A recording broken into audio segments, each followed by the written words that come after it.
Hey guys, welcome to another episode of Books I Read with My Cat. I'm Courtney. I'm Val. I'm Allison. Yay. Yay. How's it going? It's good. We're excited. We have a very exciting episode. We today. do. We do. We do. Yay. And we're like, I'm like, who's going to say it? Today we have a super exciting episode. We have author Sasha Preston here with us to talk about her debut novel, The Sweetest, Getaway. But before we do that... What's the tea? What's the tea? What's the tea? I got passion tea today. Passion tea. It's so tasty. It is. Woo! What are you drinking?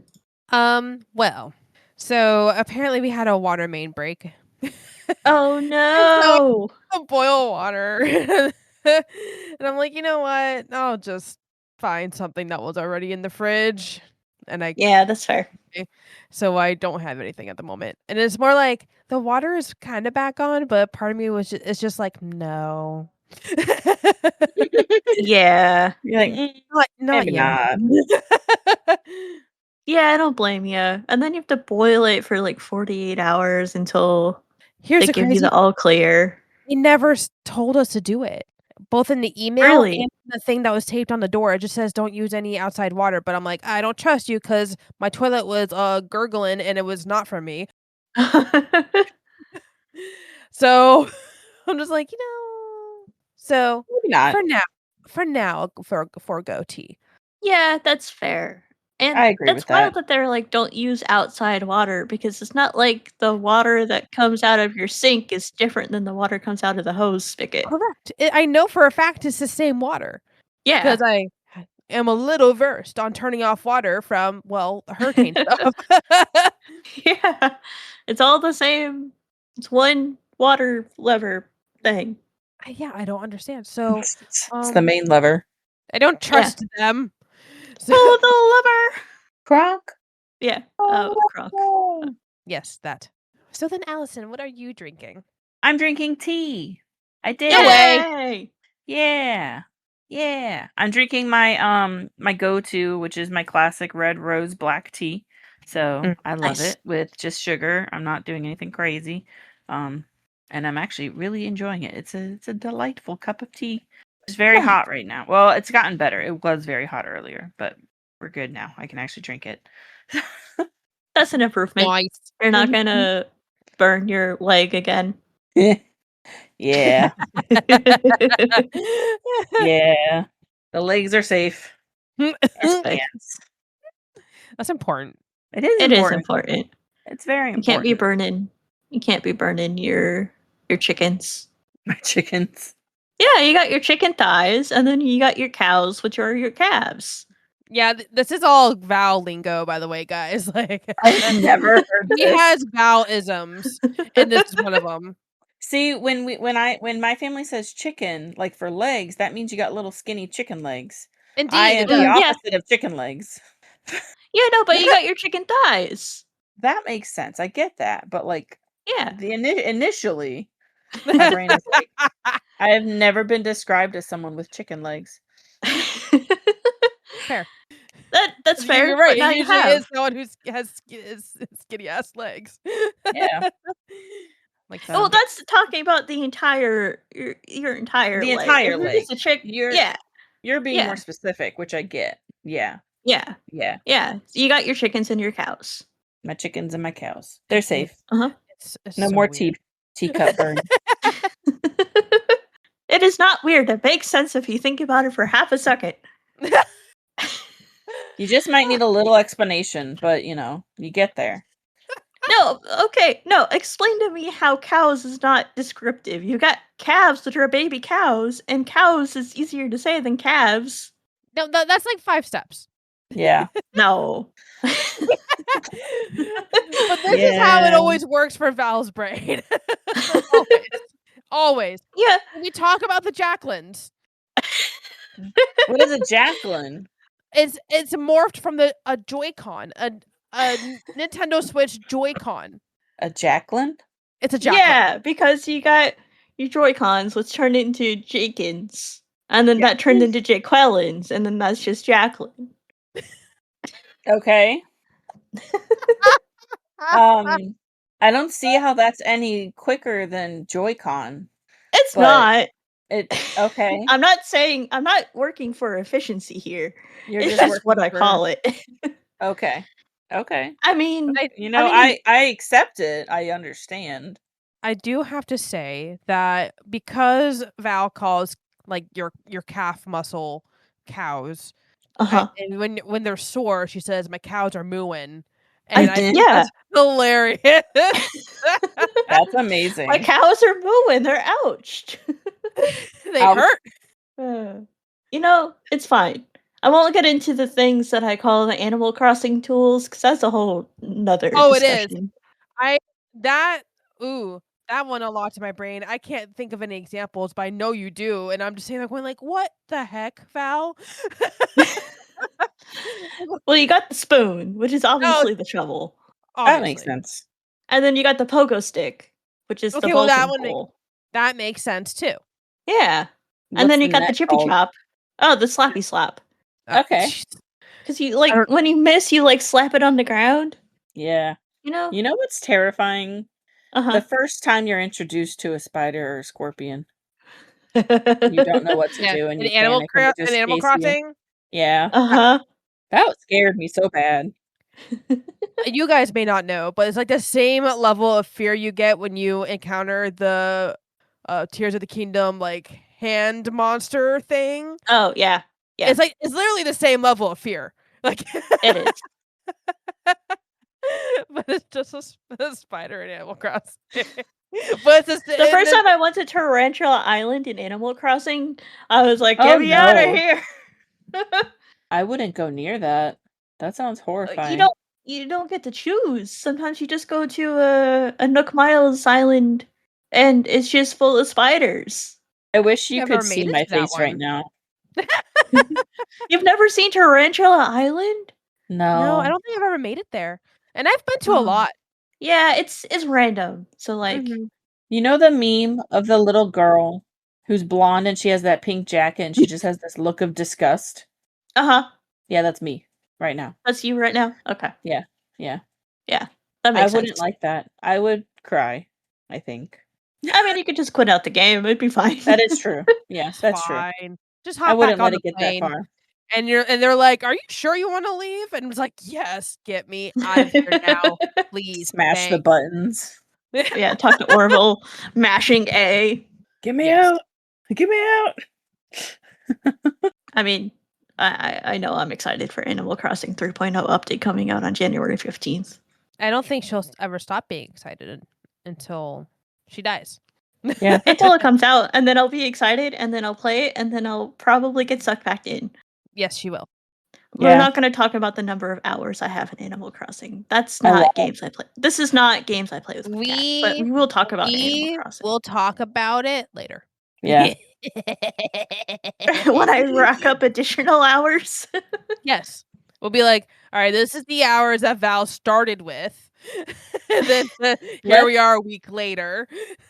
Let's just say, for those who don't know, she has a whole entire island dedicated to looking like Epcot, and every single thing matches the different themes of the little areas in Epcot, and it's like there's no place that's been untouched. So imagine Correct. that. Correct. Imagine that. And there's literally rooms and decorations everywhere. And think of how many hours that takes and triple it. It was a project. I think it took It took- 6 It's months? amazing. Yeah, it took 6 months. I'm thinking with all the new items in 3.0, I might have to revisit and update it. Because I think it's still set to Halloween. I decorated it special for Halloween. Oh. But from a different Halloween, not this past Halloween. Oh, no, not this past Halloween. It was 2022? Probably. 2023? That sounds Been a that while. 2023, probably. Been a minute. It has been a minute. But I was so I like the Halloween version that I did, so I just was like, I should leave it. But I think I might turn it back to Flower Festival time cute. version. I like it. Okay. Yes. Cats. Anyway. Cats. Cats. Oh my god, can I tell you the cutest thing happened the other morning? Absolutely. What if we were just like, Okay. no, you can't tell us the cute thing that Then happened? I would just shut up and you could talk about your cats. Oh, that would be Wow. really Yeah. sad. I want to hear it now. Okay, so in the mornings, my partner gets up and does his meeting, and then comes back, and then he helps me get out of bed, all of that. But Leo was really, really eepy the other morning and came and like sat on my chest while when it was just me in the bed with him, and then he started purring, and he like I had my hand like in like his chest area because he really likes like under the chin like chest area to be petted, and then he was starting to get sleepy, so he was like crushing my hand, and then he finally just like fully put all of his weight on it, and then he started to snore. Oh my Aw. god. I love him. He was That's so adorable. sleepy. I love it when cats snore. I know. And like I think he might be a little bit stuffy because like the weather's changing. So he doesn't Yeah. normally snore, but he was snoring and I was like, "Oh, buddy, I love you." I would love Yes, that. it's like when they snore, they're in such a comfortable deep sleep enough around you that like they're just I comfortable. know. They completely let their guard down, and so they can like go into the deep sleep, and then they just snore. I know. It's so cute. Normally he doesn't snore. Like he'll like breathe heavily, but he won't like actually snore, but he was snoring and I was like, "Oh, buddy, you're stuffed up." But yeah, I love it. It's so cute. Danny snores. Yeah, I'm unsurprised by that. Danny probably has sleep apnea. Yeah, He probably honestly, does. yeah. He probably does. Grizzly will No. snore, and he also drools. Oh, That's an Like when old he man thing. when he wakes up and he's like, you can see he's just half in this world, half in his dream still, and he's got like little bubbles on his little chin. Oh, Yeah, I he's love so cute. that. He's such an old what a man. precious baby. Yeah, that's definitely an old man thing, but I love it. It is definitely an old man thing, regardless of species. Yes. Yeah, Every but species is the old man just drools and is deep. Yep. Yo. I I know love him. it. I loved He's him. so cute. It's like I know I have caught my cats drooling, but it is very rare. Mhm. Grizzly will Yeah. drool, like I said, when he's sleeping, but also if he's begging, like because he likes human food and he is spoiled beyond all reason. Mhm. As he should be. Yeah. So like he really likes like pizza toppings in that. So he'll sit there and you can just see him like start to drool. Like he's like Oh, he's excited like about the food. salivating. What? No, Yeah. that's not the word. Salivating. Salivating? That one. Yeah. Yeah. So he does that and then he'll shake his little head and you're like, "Oh god," because you get cat spit on you. Oh, Yeah, he flings it everywhere. Yeah, he does. Bella Yo. does that.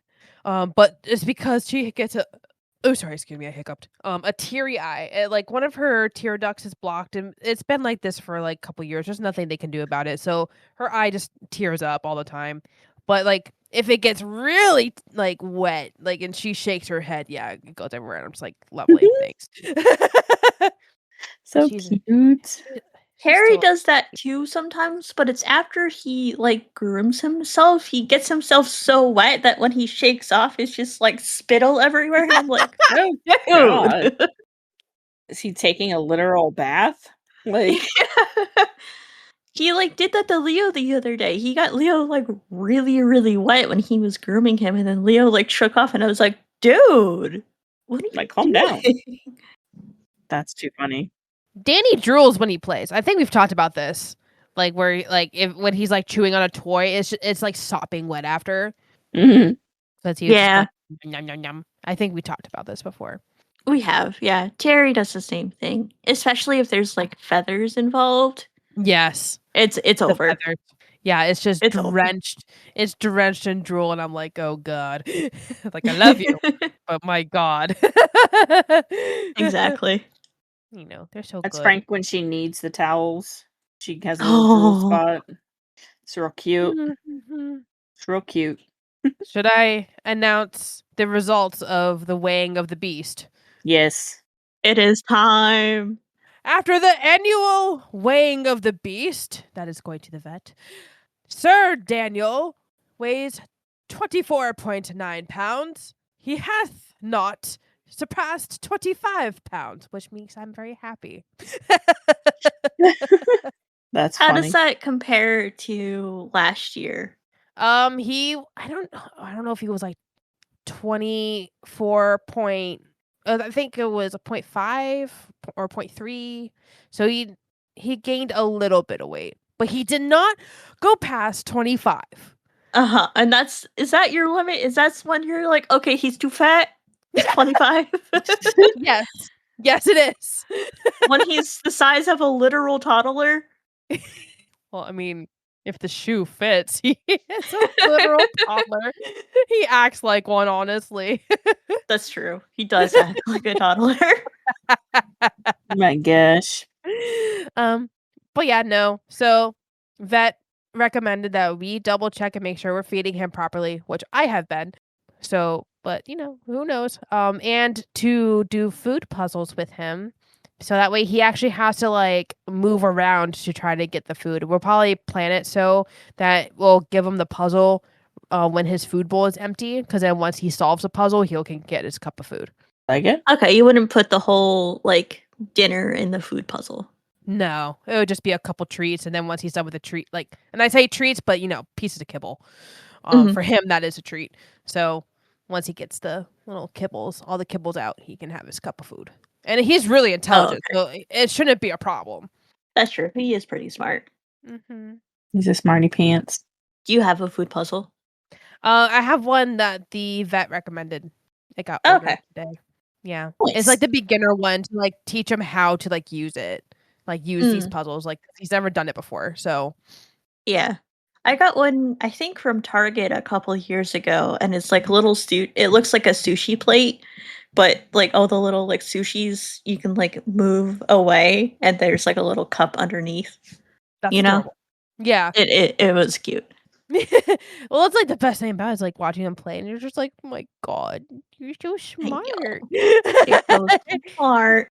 You're so I do have to say, Terry could not figure it out. oh no.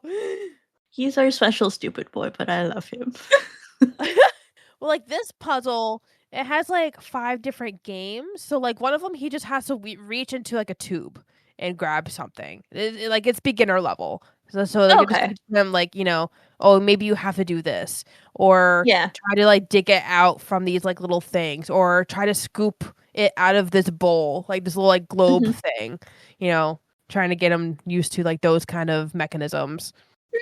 Yeah, maybe the one I got was just too advanced. Like Terry hadn't learned how to do a puzzle yet. Right. Because I bet Terry could. Oh I think yeah, I'm sure.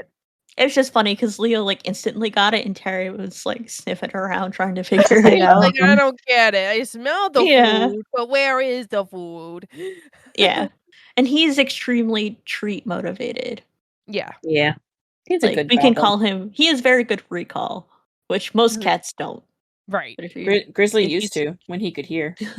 oh No. no, oh poor baby, old man. I showed my partner the picture of your dad carrying Grizzly back in the house. Hysterical. I love how Grizzly's just like, and I do it again, just like his stance in my dad's arms. And your dad's just like, yeah, okay. He's Get a in. little troublemaker. And then my dad was like, it's real hard to get him now. All you have to do is make sure he doesn't see you and you're good. Make all the noise you want. No, And just scoop. Yeah, honestly. at least it's easy to get him, and he's not like slinking away. Yeah. He was a really good slinker Mm-hmm. Back He in was- the day. back in the day. He was very good. He was very good at escaping. Like us, like if we were trying to catch him for something. Mhm. Yeah. Yeah. He was real good. He was mildly terrifying actually, but Oh no. such is life. Cuz he would do like you would want to catch him, but then Mike, he's an asshole. So like you're on the lookout for the little claws of death and his teeth, so He slinks and he bites. Chomp chomp. Yeah, he's a chomper, but he loves us. He does, even with his TVs. Yeah. That's how he shows his love. Hey, Danny does the same Excuse thing me. too. It's fine. Yeah, so Yeah. does Leo. Leo, if you're not petting him and he wants pets, he will munch. That's funny. What are you guys reading? So I am reading 2 books, which I'm like, oh wow, I'm reading 2 books again. Yay. One is the London Seance Society by Sarah Penner. I read her other book, The Lost Apothecary, and I loved that one. So this Mhm. one is her first book. The London Seance Society is her first book. I'm about 60% of the way through. I'm not sure if I like it as much as The Lost Apothecary, but what I do like is that the 2 point of views, one of them is like the main girl, right? But the second point of view is the antagonist. And you realize that he's an unreliable narrator. And so you're like, "Oh, so what didn't he tell us?" Cuz then he starts confessing to things that he like never Mhm. mentioned before, and you're just like, "Oh, okay. Great. What?" So that's been fun. So we'll see how it goes.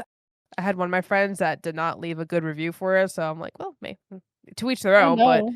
it was a 0.75. And I'm like, Oh, oh, wow. oh wow. I've A never seen one of those 0.75. before. Yeah. I don't think it yet. Like at least as of yet, I don't think it is, but we'll see. Wow. Indeed. So my other one is the Hacienda by Isabel Cañas. This is the Nice. book I read when I'm at the gym. So like I'll be on the treadmill or on the spin machine and I'll be reading my book. So like there's times where I'm craving reading the book and I'm like, all right, let's go to the gym. So like that's been fun to Nice. do. I'm like in Yeah. the very beginning, we just like so the Hacienda takes place after the Mexican War for Independence, and this girl, I don't even remember her name. Oh, her name is like Beatrice or something. But she is a daughter of a revolutionary who, like, for political reasons, because he was on the wrong side, he got shot and killed in the back of the head.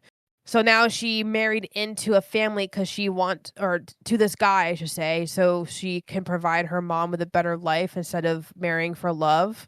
And it's not like the guy is a bad guy. It's just not like there's political reasons why they're both doing this marriage, right? Mhm. And it turns out the house is haunted, and she is left alone in it, with her and her sister-in-law and the few servants that are left behind, while the husband goes back to the capital. So we just did our first ghost haunting, and I'm like, love it. Nice. Nice. That sounds interesting. It does. She was the one who did the Vampires of El Norte. Yes. So Yeah. again, this is thought, another okay. situation where the book I've already read was her second standalone, so this is her first standalone. So I'm doing two of those right now. You really like reading a book from an author and then going back to their first publication. Yeah, because a lot of the times, by the time like when I discover them, is like the second publication is the one that's newly released, and so Mhm. that's the one I pick up. And then I'm like, while I'm waiting for the third book, I'll read the first one. Isn't she coming out with another book soon? Oh yes, it actually came out in August. So that's why I wanted to read the Hacienda first. Mm. And I timed it with spooky season. I got it started during spooky season, so Nice. I like that. Yeah. Yeah. I did the same thing with one of my books. I was like, you know what? I want to read another spooky book. And I was like, I did it. Are you reading it Nice. now? No, I finished it. Oh. It was the short one by Chuck Tingle. Straight. Oh, yes. Oh yeah. Yeah. So that was what I read. It was pretty good. Pretty good. Nice. Nice. It's not as good as his others, but it was really good still. I like it. That makes sense. Yeah. It was his first like horror. Yeah, you could kind of tell, and it was very much. I don't know. It was good. It was just very. It was short. I wish there was more to kind of go more in depth, but I enjoyed it a lot. So Nice. that was a tangent. That's on my list. Good. Yeah. What else are you reading? So I think it was yesterday that I started this. Deathbound by Heather Palmer. It's the En Hollow Saga, and this is just book 1, and it's really good so far. Like, I'm just about halfway through it. And you started it yesterday? Yes. Wow. That's I impressive. think I started it yesterday. Yeah. Yeah, yesterday. Yep. Crazy. Yeah. So that's when you know it's a good book. When you're halfway through and it's barely been 24 hours. Yeah. That's true. It's really good. It is very good, and it helps that the narrators are really good. It's 2 women, and I like their accents, because one has kind of a Scottishy, it's not heavy, but, like, a bit of a Scottish accent, while the other one Like is a little more bit of, of a like, the lilt to it. English. Yeah, while the other one is more, like, English, like, haughty English. She sounds familiar. I keep meaning to look up who that person is, but it's a really good story. It's a guard, or it's a woman who is a known, like, fighter in her town, and that in and of itself is like, wow, a woman fighting, you know? So it follows her, and then the princess of the kingdom, who needs a new guard, like, personal guard, who's not a man because she's of age to get married, and that, and they're like, you can't have a man in her bedchambers, and, all that, because Yep. it looks bad. So they end up going and getting her, and there's like scheming stuff that's kind of starting to happen, and it's a series, so you could tell they're doing a lot of building right now. So, but it's been very good. I've enjoyed it, and the writing style is really nice. So I like it. Yeah. Nice. And it's LGBTQIA, which is cool. I totally forgot, like, when I bought it, like, I was like, oh, cool, okay, you know. Didn't know that. Nice. That is exciting. It is. And then, I just put this on because I've been trying to figure out which one was my next one on my list. I'm going back to Brandon Sanderson Oh. to listen to a novella that he has for the Skyward book series. The Skyward series is the young adult novel with, like, it's more space science fiction. So, I kept putting it off, and then my brain is like, "You need to just go back, because I really like that series." I just, it got pushed to the side for the other Yeah. Sanderson stuff. Yeah. So, I haven't read that series yet. I'm going to at some point. so So I'm which one reading are you reading now, though? Evershore, book 3.1. Oh, So, it's okay. only a 6-hour audio, and I've owned it. I think I own the whole series, so it's just been sitting there. So that should take me no time, honestly, because we've already talked, I'd listen to stuff faster, so, or the Yeah. speed. So that'll cut probably 2 hours off of it. Yeah. But yeah. So I'm excited to start that one. That was a plan for, if I have to run somewhere tonight, so I'll be listening to that in my car. So I can't tell you a Nice. lot because I'm literally starting it tonight. That's where we're recording. So, yep, Nice. so that's what I'm listening to. I was like, "Oh, no, I'm literally only have 1 book, that rarely happens," and then I'm like, "No, you wanna listen to this one." So, It's like, oh, we're gonna resolve this. yeah, we're fixing this problem. It might be a Nice. short book, but it's gonna be a good book. Yeah. They're Yeah, always good books. and I need to fix my current issue with my goal, because I'm 5 books behind still, even though I keep reading, and I fix it, and I'm like, "Yeah, it's down to 4," and then it hops back up to 5, and then it hops up to 6, and then I read 2 more books, and I'm like, "Yeah, it's 4," and then it just keeps happening, and I'm like, "Oh my god." That happens with the passage of time. Mhm. It really does. That's just how it be. That's Indeed. how it be.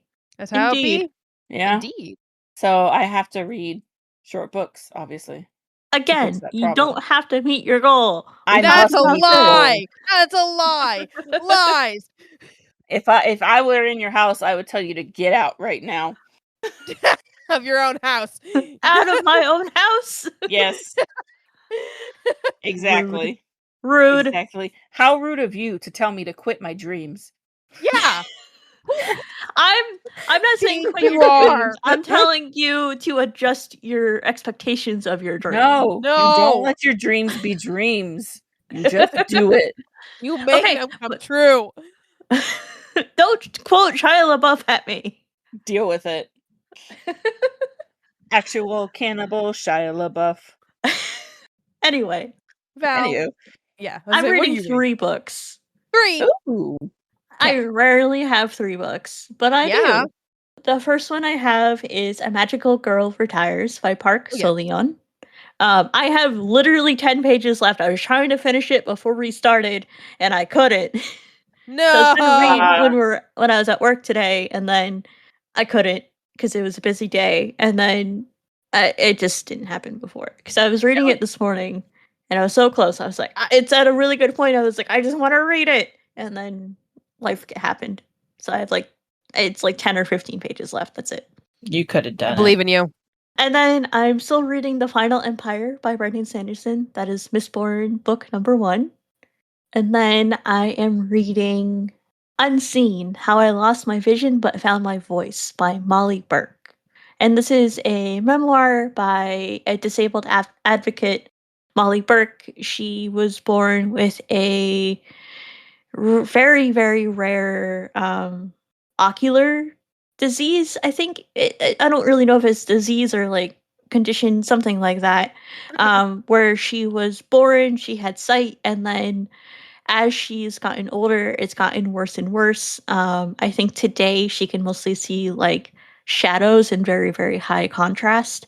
But like at the age of like 18 months, they started seeing that she was starting to like lose her vision and like how she experiences the world and all that stuff. So this is it's her first publication, I believe.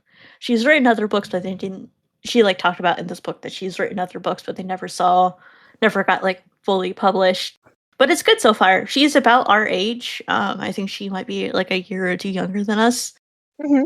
And yeah, and it talks about like her guide dogs and like how they've helped her. And she talked a lot about so far her first guide dog, Gypsy, who has since passed. But now she has Elton and one other guide dog. Elton has retired because like service dogs can only work for so many years before they are considered retired. And now she has another dog, and I'm blanking on the name. But I am enjoying it, and I was actually incorrect. She has done another book. It came out in 2019. Oh, It's called "It's Not What It Looks Like" by Molly Burk. interesting. It's much Sounds shorter. really interesting. I'm looking at the audiobook. Her first book was 3 hours and 5 minutes, and then this one is 6 hours and 43 minutes. Nice. Yeah, She doubled and it. I think that one may only be an audio. Yeah, that's an only. It's not what it looks like. It's an Audible exclusive only audiobook, so there is no other version of the book because she's blind, so she voices or like reads the books as well, which is very cool. Interesting. Yeah, Huh. sure is. That sounds pretty cool. I like it. It is. But for this new book, The Unseen, there is a print version, and Molly has talked on social media how she worked with her printers to have the title of the book in Braille.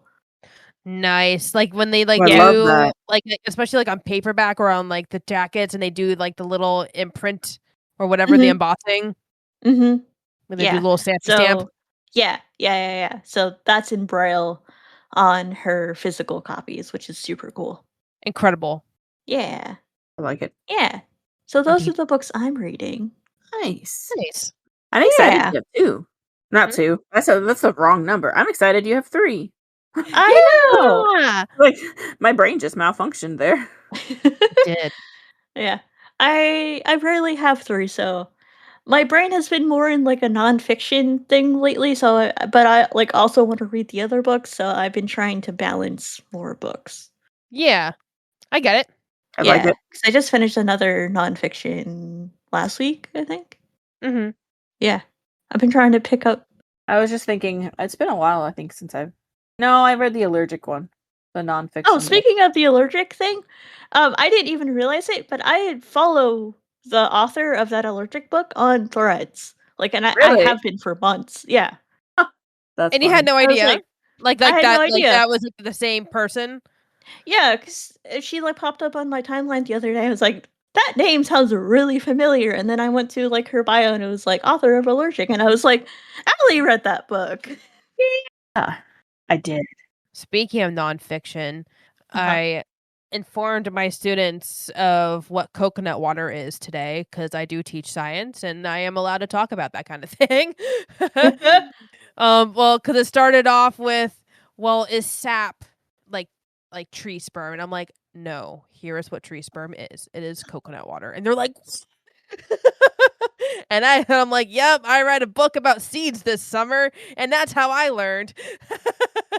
Wait, is coconut That water is actually coconut funny. semen? Yeah, it is. I thought the Ew. coconut. I mean, I guess that makes sense because like the coconut is the seed. Correct. And then the fleshy stuff on the inside of the coconut is like the dried up plant sperm. Oh. Allison, it was in the So book. whenever you're eating like I forgot. dried I must have like coconut, you're just buried eating that. coconut sperm. Yes. Yes. It Oh is. Yeah. god. Uh-huh. I apparently missed that part. How? It was like it's like Or one of forgot the it. only ones I remember. Like buried it down. You know what I remember from that book? That B-12 bombers are based off of a coconut is on my mind now. Cucumber seeds. Oh, that's right. I remember that now. I totally forgot about that fun fact. That's what my That brain makes sense. memorized. Like the way that it releases the bombs or like No, coconut or the no? shape of the shape of the plane itself is the shape of a cucumber Oh. seed, because a cucumber seed, it's a specific kind of cucumber. I don't remember the name. It floats for very long distances, like it can fly, and it's because of the shape of it. Because you know how like plants want to Yeah. find new places to be and like all that stuff. Yeah. Yeah. So yeah, they like analyzed it and they're like, oh, this would make a really good plane because drag and air and all that other stuff. Science. Huh. So It is how seeds inspire our technology. it is Yes, a good book. we can't spoil all of it for you. But It's okay. I will forget it. We can talk about it all that you want, and then I will forget. Or when I get there, I'll be like, "Oh yeah." B-12 bombers. yeah, so Yeah. that's what my fourth period learned today. I kept their attention with that today. So That is funny. yes. They're gonna go home to their parents. I know, and I was thinking about that, but I'm like, but am I wrong? No, I'm not. And I'm also the science teacher. It's fine. Yeah. Yeah, I think there's a difference between like plants reproduction and like human reproduction when talked about at school. Yeah. Yes. And you literally go over it anyways, depending on which curriculum, like which part of the Oh, they're curriculum going you're it now in. in So biology.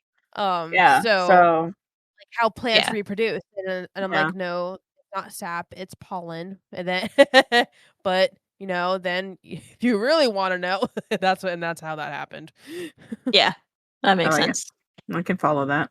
Yep. Yep. So any 5 stars? Yeah. What? I have one. Allison has a 5-star. It's been a while. It has been a while. Yeah. Let me find it. Tell us. Okay. My 5-star alert is Heir by Sabaa Tahir, and this is the first book in a duology. She's the author who wrote, I want to say it's 4 books from An Ember in the Ashes, which came out in like 2015, and I absolutely love that series. Like, I feel like I not always forget about it, but I forget about it often enough that when I come back and I see it on my shelf, I'm like, you know what? I need to read that again. It's one of those. It's really good. And this book is a continuation almost. So you would have to read the other series to understand this book Mm-hmm. because it's following the children of those in the original series. So it's like the heirs, That makes Yeah. sense based on the name. Yeah, yeah. So I really enjoyed it. It's got a lot of it was a little hard to follow initially, and I'm going to say this in case people are as smart as I am and don't realize that it's 2 different timelines initially. Oh, there you go. That makes So sense. I was like, why is he here? Wait, I thought he was over there. Wait, what? And then I'm like, wait, that's why. 2 timelines. So because again, I've been listening to most of my books recently. I've not been able to really focus on like actually like page books. Mhm. So maybe there was an indicator in the physical copy showing like a different timeline, or maybe they said it and I missed it. Anywho, all that to say, it is a very good story. I'm going to read part of it, and it says it's an orphan, an outcast, a prince, and a killer who will bring an empire to its knees. Growing up in the Kaguri slums, Aiz has seen her share of suffering, and old tragedy fuels her need for vengeance, but it is love of her people that propels her, until one hot-headed mistake lands her in an inescapable prison where the embers of her wrath ignite. It So sounds that's very fascinating. I it like is. It does. that it like follows like the air like of like the previous, I guess, books. Yeah. I live for that stuff. Yeah. Because I'm it's like it's like, that thing that where you're like you want to know what happens next, and you never get that, Mhm. and like this is actually happening. huh. And then it follows. I'm not going to read all of it because it literally does a thing of all the people. And you have Saoirse, who is a tracker and uses magic to trace her marks. And then Quill, who is the crown prince of the empire and nephew to an empress, which is all I'm going to say for that one because I don't want to give other stuff away from the original thing. But she does a really good job like weaving everything together and making you like really enjoy these characters, even though sometimes they're annoying because they're young. But it's really good. I would read it again, which is why I gave it that 5-star. Because usually, if I'm willing to read it again, especially right after finishing it, I'm like, Oh, okay, yep, yeah, that's a great indicator too. yeah. Sure. Definitely. So, very good book. Heir by Sabaa Tahir. And I suggest you read Nice. the other series too. I have them on my Audible. She's trying to FYI. tell us something, Val. I think she's subtly hinting something. I can't quite pick it up. I just might be. It might be happening. So, you know, it's there. They're available. I'll my TBR has gotten out of control. I gave up on adding to it. So you can't do that because then you'll forget about the books that exist. At least I Well, do. it's fine because I know they'll pop up again, but I need to get through my TBR. Like the stuff I've been reading lately, I realize I haven't even been adding to my TBR, and I'm like, but I know I had this on my mental list forever. So what the heck? So, uh, you know, Yeah, we'll get there. that's fair. It's just how I've it. been kind of trying to whittle down my TBR a little bit. Yeah. Something I thought was fun, and then I'm just like, maybe that's not actually my vibe. I planned to, and then I saw this book was out because Kendrick's roommate was reading it, and she had the physical copy, and I was like, oh no, I know that name. So That sucked you yeah, right in. yeah, it did.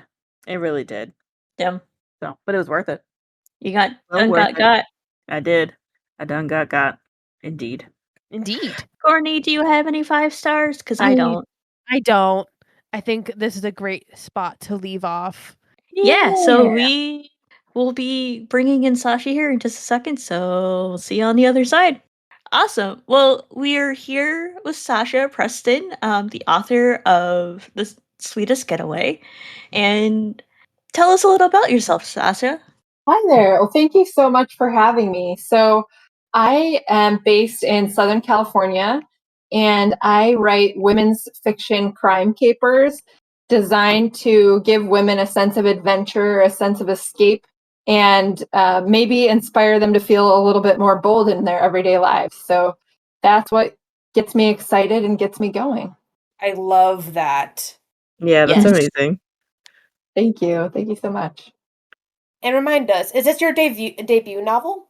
Yeah, so The Sweetest Getaway is the first book that I've written, but it's actually the second book in the Sweet Escape series.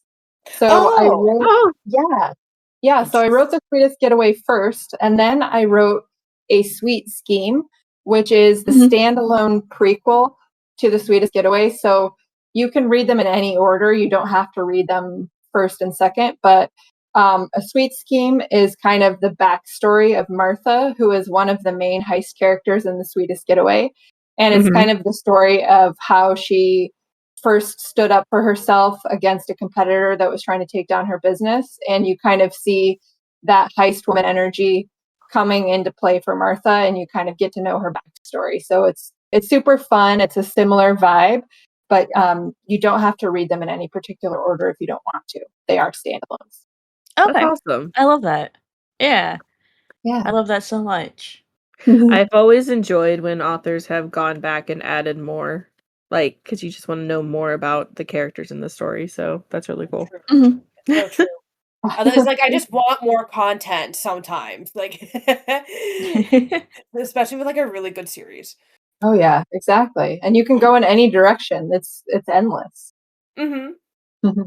Amazing. It really is endless. Yeah. Yeah. Can you also give us a quick little rundown of what the Sweetest Getaway is? I mean, like the plot wise. Totally. So basically, The Sweetest Getaway follows Jennifer, who is a wholesome, quirky daydreamer who's never broken a law in her life. She's really a rule follower. And her roommate, Nari, who's this freewheeling entrepreneur, super creative and wild, always coming up with new, interesting ways to make money. And they're not always legal. She's coming up with kind of legally ambiguous ways to make money. And so one night in the middle of the night, Nari pulls Jennifer into a heist scheme. And Jennifer is just completely overwhelmed. She can't believe that she's doing this. She kind of just falls into it. And they fight back against this evil corporation that Jennifer knows a little bit too well. And in the process, Jennifer starts to realize that maybe fighting against the bad guys and joining a heist is actually quite fun. And, this is very shocking to her, very surprising.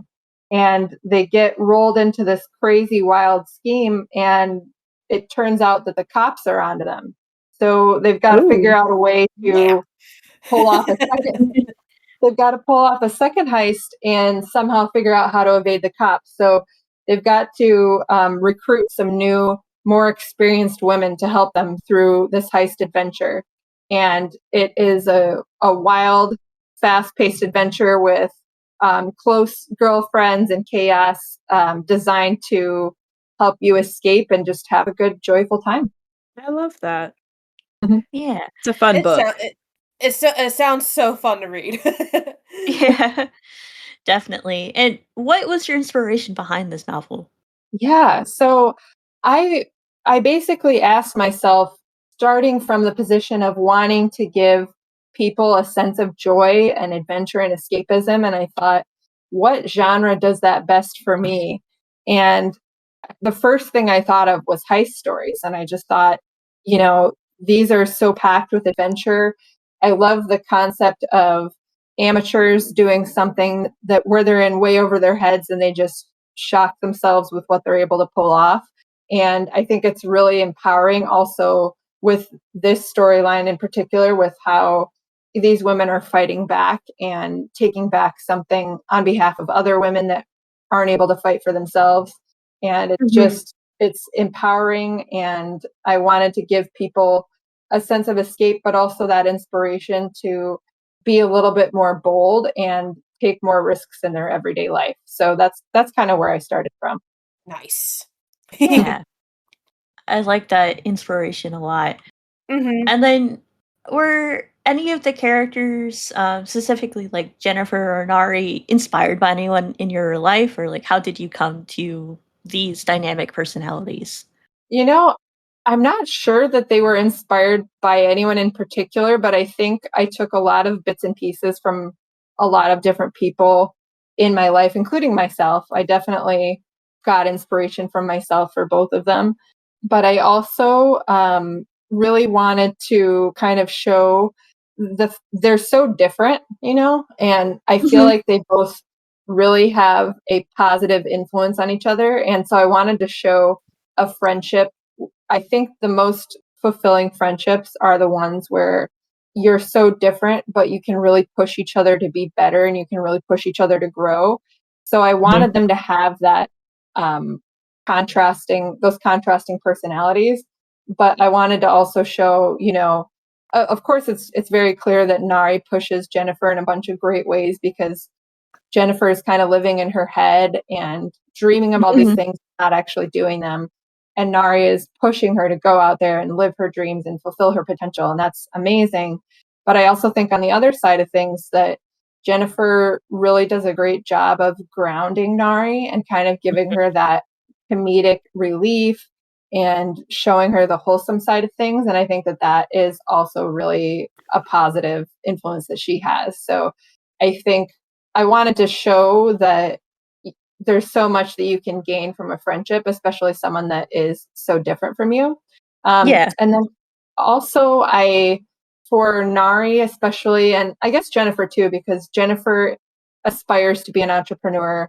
A lot of women in the book are entrepreneurs. So I know a lot of women that are just butt kickers. They're so amazing at running their own businesses and coming up with innovative ideas and just executing on them. And so I wanted to show powerful women that are just being bosses. And so I drew a lot of inspiration from those women in my life as well.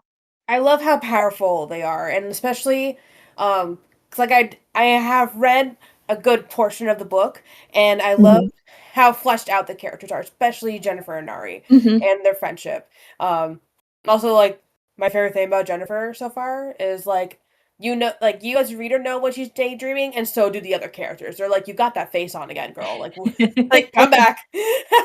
It is so funny. It's like reel it So back in. relatable. Yeah, but like so relatable too. Yeah, definitely. Yeah, I have coworkers in that, and they're like, "You are clearly not thinking about what we're talking about right now. Can you reel it back in?" So sorry. You are totally somewhere else right now. Yeah. Amazing. So we know that there is the prequel book, but do you have plans for any other books in this series, or are your, I guess, adventures going elsewhere? Yeah, so I am currently working on the third book in the series. I'm super excited. Yes, this one is going to come after The Sweetest Getaway. It's following our same core heist crew. They're coming back for another heist. I don't want to give too much away, but it's going to be a lot more international than the second book. Yes. So there's going to be some fun and exciting new settings and lots of fun cultural experiences to enjoy and adventure, of course. That'll be a lot Awesome. of fun. Yeah. Can you give us a little hint of where we may be headed? There are going to be a couple different countries, and I can give you one hint that there is an important country from Nari's past that is going to come in and play a role in book 3. Ooh. I like that. Yeah, exciting. It's secretive, but also like you can figure it out if you. Yeah, absolutely. Yeah. I'm just like, I like it. Awesome. And we absolutely love the cover of The Sweetest Getaway. Is there an artist that you worked with, or did you design this on your own? It's so cute. Thank you. Yes. Thank you so much. So I did some research I wanted to work with an award-winning cover designer or someone that would do something interesting and edgy and different. So I did some research. I sent some messages to people, and I found Marina Druckmann. She is extremely talented, and she's so good to work with. She's super collaborative. Basically, she read the entire book and she looked through the imagery and she said, okay, I think, since Jennifer is really into comic books, she reads comic books, she's even writing her own. She said, I think that's a great theme for us to pull into the design. So she created a few different options that kind of brought in that comic book theme. And I saw the cover, that I have today, and I was like, that is amazing. Let's go with that one. And so she and I kind of worked together to tweak it. I got some feedback from people in my circle as well. Like, here are some things that I think would make it more effective.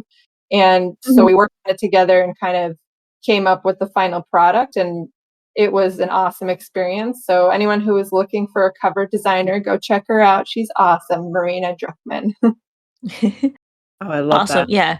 I love the kind of comic book style that there is on the cover. It's so fun and playful, but kind of mysterious almost as well. Oh yeah. Well, thank you. Yeah. I have a question. I'm going off our thing a little bit here. I'm because I took a screenshot of your like dear reader thing because I was curious. I am a Swiftie. Was it intentional where you said with love in your own getaway car? Just That's so funny. curiosity's sake. You know, it's so funny. It was not actually intentional. Maybe it was like a subconscious decision. But I had a Taylor Swift reference in the book, and Yeah. then I removed it because I didn't want to have like any copyright issues.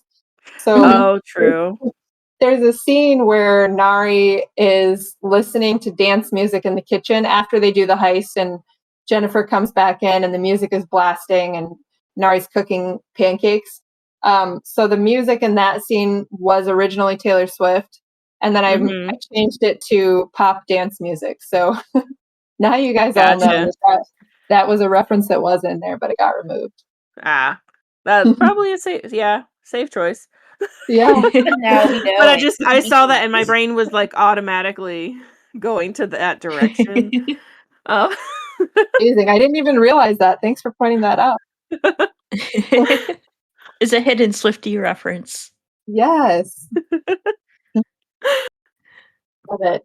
But so we love our pets on our podcast, and it could be any animal. I mean, we are all cat owners, but we also have a soft spot for dogs too. So they're okay. We know.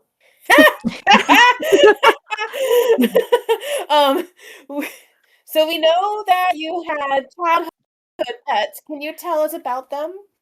Yes. So I grew up with 3 dogs. They were all mutts, mixed breeds, Eleanor, Pedro, and Nigel. And incredible names. Those are amazing names. They were very like collaborative names. Like I think each member of my family chose a different name. Like the first one was my mom's turn, and then my dad. And then when we got to the last dog, Pedro, me and my brother chose that name. But so I had dogs since I was 8 years old, I think. And they were just so much fun, like really playful, but unfortunately not very well trained. So that was too bad, but they were so much fun to like go for runs with them, take them for walks, and all of them were like adventurous and playful. So I love animals too, cats and dogs, and I think pets add so much to your life. So it was really great growing up with them. Had a lot of really good memories. Yeah, they really are a part of our family, even though they're not humans. Doesn't matter. That's true. It don't matter. Yeah, no, they're part of the family no matter what. Yeah. Oh, for sure. And their personalities add so much. I feel like each animal has such a distinct personality. So, they fit into the family in their own way, like the same way that a human would. Absolutely. Sure. Exactly. Yeah.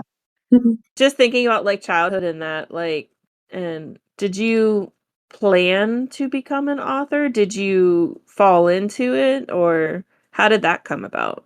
That's a great question. So when I was a kid, I was obsessed with writing. Even before I could actually write words, I would sit down and I would scribble on a page for like a really long time. And then my mom would ask me, "What did you write?" And I would have a fully formed story for her. And so she'd, be my scribe and she'd write down my story and what I'd written. And that continued once I was able to actually form sentences and write. It was my favorite thing to do. Like when we had creative writing time in school, I would just fill notebooks with story after story, and I loved writing fiction. And that was a passion that continued until probably about high school or college when I shifted and I started writing more like nonfiction and things, that were more serious. And I still really enjoyed writing and I had a great time with it, but I kind of lost that fiction, that creative touch. And Yeah, I get that. Yeah. And I think it was a loss for me, but I didn't realize it. I didn't realize that I had lost touch with it. And a few years ago, a friend of mine said, I really like writing too. Why don't we start writing short stories together?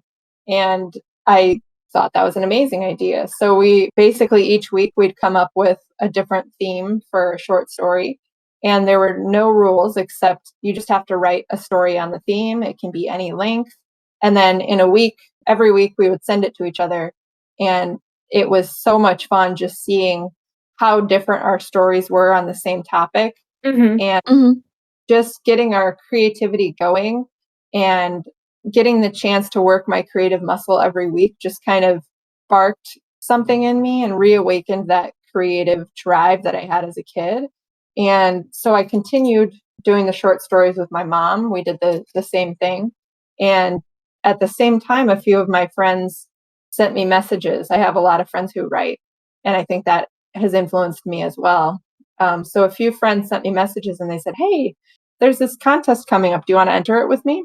This writing contest? And I never actually did, but the more people started asking me about it, I thought, I wonder if this is a sign. Like maybe I can write something longer. I don't have to just stick to short stories. So shortly after that is when I started to write The Sweetest Getaway, in the mornings at first. And then I started to get more and more excited and more passionate about it. And so I'd start writing. I go for walks on my lunch break at work, and I would just write on my lunch break on my phone. And I would start to write in more times throughout the day. And I'd think of inspirational things, or I'd think of things that I want to add to a character, and I'd send myself notes. And it just became this thing that ballooned into most of my day because I was so excited about it. And that's how I got into it. And, I think I'm really grateful for my friend who sparked it all with those short stories. And I think for a lot of people, for aspiring writers and people that are interested in writing, the most important thing is just to get your muscle going and to get those creative thoughts flowing. And once you do that, I think that opens a lot of doors. So for me, that was a great first step, and definitely think that it's a good place to start for other people that may want to write as well. For sure. It's like just writing a little bit every day. Doesn't matter what. It doesn't even have to be good. It's just doing it. Exactly. Because you can edit as much as you need. It's never final. Yeah, because I mean, there's just times where you just practice, and there's times where you're trying to actually formulate something, but there's absolutely nothing wrong with practicing. And that, who cares if it's good or not? Yeah. As long as you're just writing. Yes, as long as you have fun, you enjoy it, and you're just writing a little every day. Yep. You're making me think of what I tell my students.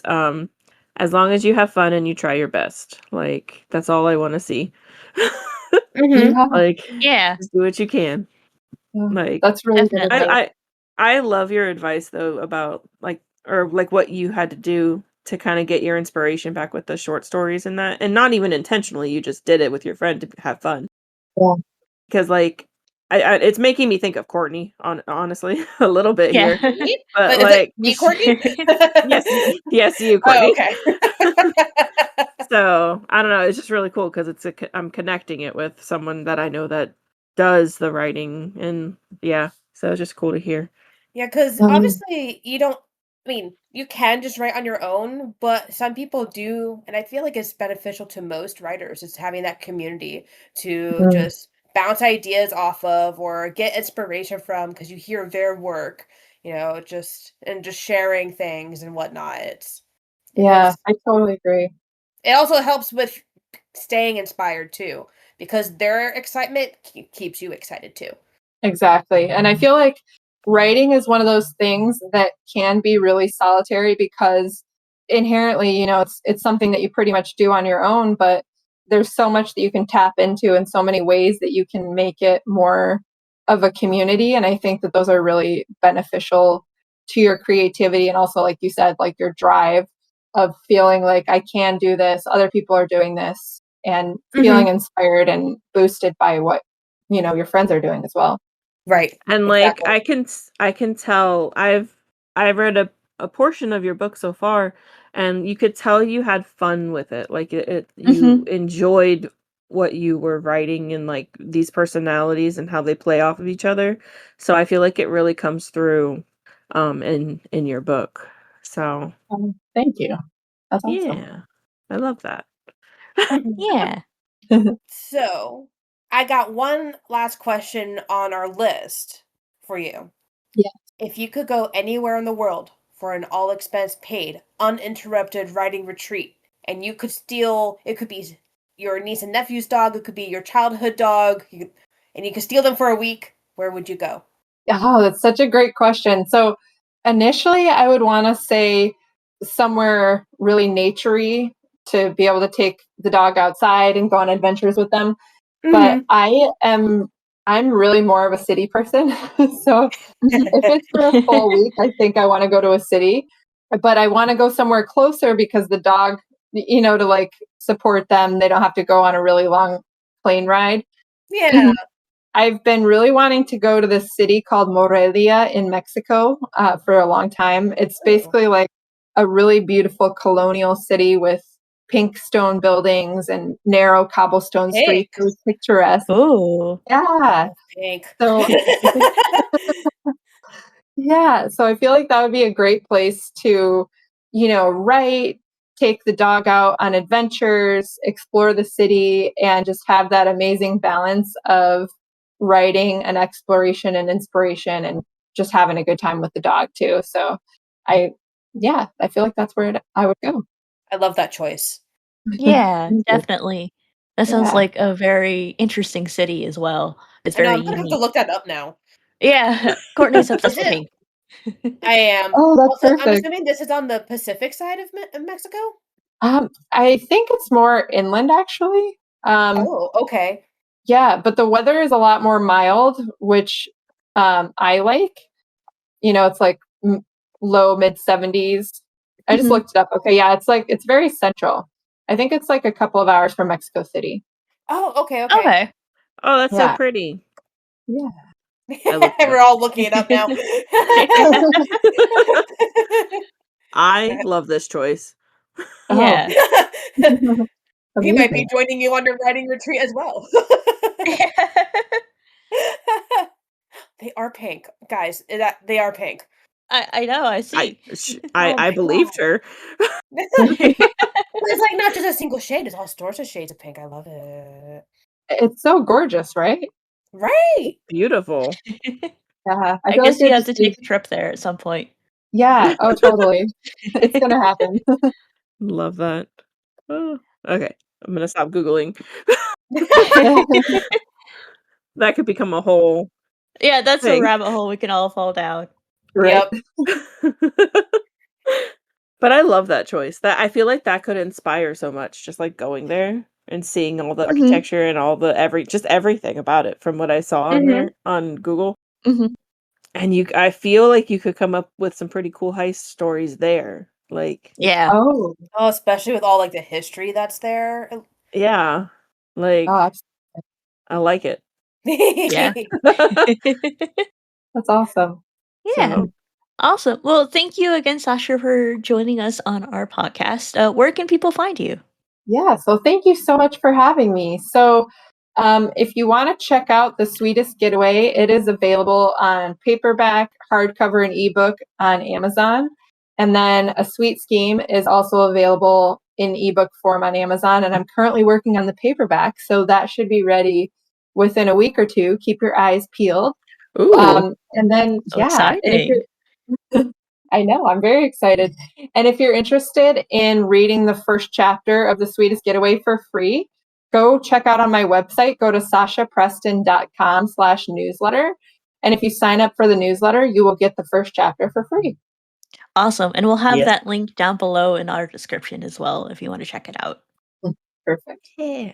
I love that. Thank you so much for coming on. It's Yes, so cool thank hearing you. about your book and how you've just everything.